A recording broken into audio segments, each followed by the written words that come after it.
الله وبركاته.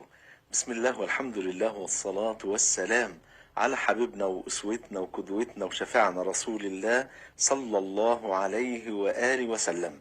هذا هو السر في فوز أسود الأطلس منتخب المغرب حفظهم الله.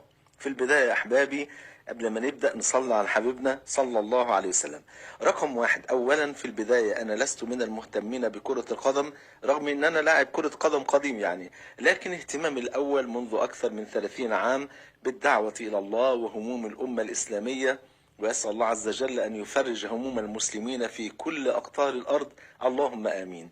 وعند أيضا اهتمام كبير بإدخال الفرحة على قلوب المسلمين ومشاركة المسلمين والعرب أفراحهم بفضل الله، فكل ما يفرحهم يفرحني ورب الكعبة. ولذلك فأنا أشارك الشعب المغربي بل والشعوب العربية والإسلامية فرحتهم بفوز أسود الأطلس. فقد قال سيد ولد آدم صلى الله عليه وآله وسلم كما عند الطبراني في الكبير بإسناد حسن: أحب العمل إلى الله سرور تدخله على مسلم.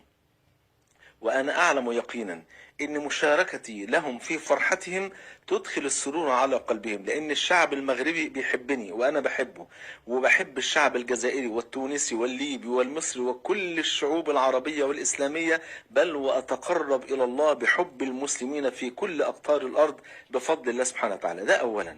ثانيا يا حبايبي، إن الشعوب الإسلامية بتعيش منذ سنوات طويلة في كرب شديد لا يعلمه إلا الله سبحانه وتعالى، ولذلك والله العظيم فأنا أفرح كل الفرح بأي شيء يدخل الفرح على قلوب المسلمين، ولو كان شيئا يسيرا، ولو كان حتى فوز في ماتش ولا أي حاجة تدخل الفرح على قلوبهم بتفرحني وتسعد قلبي بفضل الله سبحانه وتعالى. ثالثا يا أحبابي، لابد أن تعرفوا بقى ما هو السبب الحقيقي الذي جعل منتخب المغرب يفوز على منتخب البرتغال ويصبح أول منتخب عربي يصل لدور النصف نهائي في كأس العالم. هم الحقيقة 3 أسباب. السبب الأول توفيق ربنا سبحانه وتعالى، وما توفيقي إلا بالله.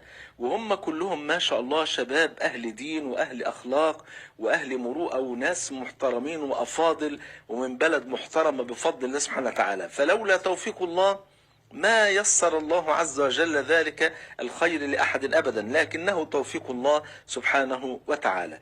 رقم 2 يا حبايبي بقى، بر هؤلاء الشباب بآبائهم وأمهاتهم، ودي الصورة اللي أنا حطيتها لكم على غلاف هذا المقطع ورب الكعبة.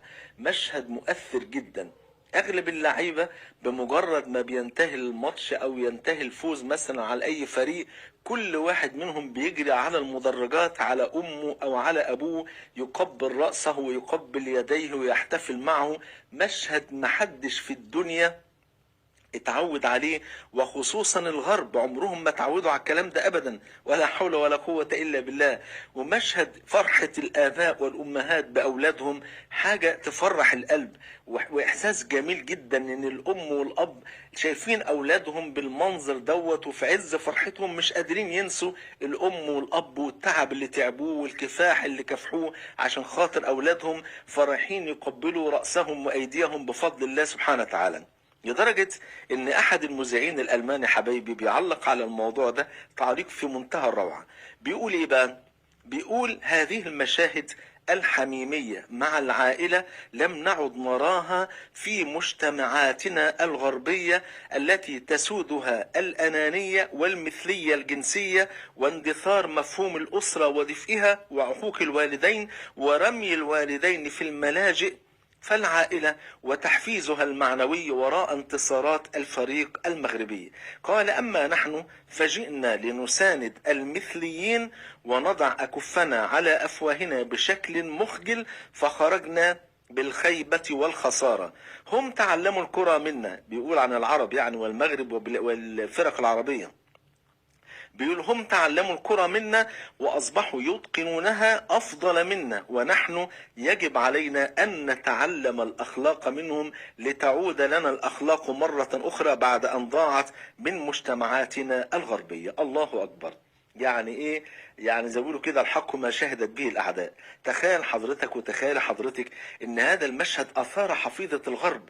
ايه ده؟ عمرنا ما شفنا لعيب غربي في حياتنا بيعمل كده مع امه ولا مع ابوه، ما حصلش خالص. يمكن إيه يعني اللاعب الوحيد اللي شفناه منه مرة او مرتين كان ميسي، وكان في احد الكاسات اللي خدها اللي كافضل لاعب في العالم، وراح وخلى امه هي اللي تسلمها له، بقى فرحان بيها ويقبل راسها الى غير ذلك. وكان مشهد مؤثر جدا. فبيبقى مشهد مؤثر جدا عند الغرب ان هم يشوفوا لاعب عربي بعد ما يفوز يروح يقبل امه ويقبل ابوه ويبوس ايديهم ويبوس راسهم. المشهد ده مش موجود اصلا في بلاد الغرب، لان الناس ديت خلاص فقدوا الاحساس بالعواطف والحياة العائلية والاستقرار الاسري اللي موجود في بلادنا بفضل الله سبحانه وتعالى. فطبعا مشهد في منتهى الروعة والجمال بفضل الله سبحانه وتعالى. رقم 3 حبايبي من أسباب فوز المنتخب المغربي علو الهمة بفضل الله سبحانه وتعالى. فعلو الهمة شيء جميل جدا جدا، إن الإنسان يعلي سقف طموحاته. فمع الله سبحانه وتعالى ليس هناك مستحيل. خلي همتك انك تصبح ناجحا في دينك ودنياك واخرتك، وخلي همتك اختي الفاضلة ان انت تبقي ناجحة في دينك ودنياك واخرتك ان شاء الله. يبقى كده الهمة كده، ان شاء الله هحفظ القرآن السنة دي، ان شاء الله ابدأ من بكرة قيام الليل، ان شاء الله هعلم الناس الخير، ان شاء الله حتى لو ما كانش عندي علم ادل الناس على الخير، ان شاء الله سادخل الجنة بس برحمة الله. لان سيد ولد ادم صلى الله عليه وسلم قال كما عند البخاري ومسلم: لن يدخل احدا منكم الجنة عمله. قالوا ولا أنت يا رسول الله؟ قال ولا أنا إلا أن يتغمدني الله برحمته. أختم بهذه القصة الجميلة لهذا الأمير، أمير المؤمنين، هذا الخليفة الراشد عمر بن عبد العزيز رحمه الله رحمة واسعة ورضي الله عنه وأرضاه. في يوم من الأيام لما كان واليا على المدينة المنورة، أمر وزيره المخلص رجاء بن حيوة وقال له: يا رجاء اشتري لي ثوبا جديدا.